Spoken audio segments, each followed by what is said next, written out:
নমস্কার বন্ধুরা, শুভলয় রান্নার ঘরে আপনাদের স্বাগত। আজ বানাবো আমি লাউ শাক পোস্ত। নিয়ে নিয়েছি এক আঁটি লাউ শাক, 2 চামচ পোস্ত আছে, হলুদ গুঁড়ো, কালো জিরে, কয়েকটা কাঁচা লঙ্কা, অল্প আদা আছে, ছোট্ট একটা আলু নিয়েছি আর ডাঁটাগুলো কেটে নিয়েছি।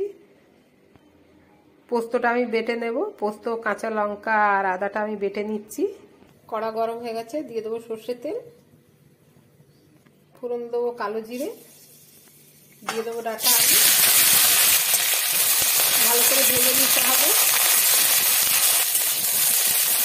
দিলাম অল্প হলুদ,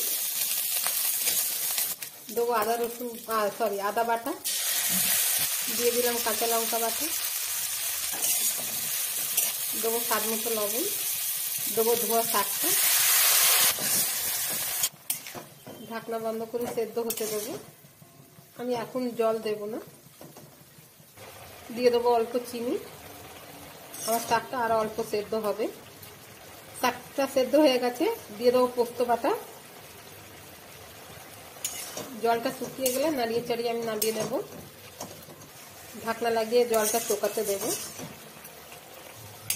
আমার শাকটা হয়ে গেছে, আমি অন্য একটা পাত্রে নামিয়ে নেব। আমার শাকের রেসিপিটা যদি ভালো লেগে থাকে বন্ধুরা, তাহলে লাইক, কমেন্ট, সাবস্ক্রাইব অবশ্যই করবেন। ধন্যবাদ।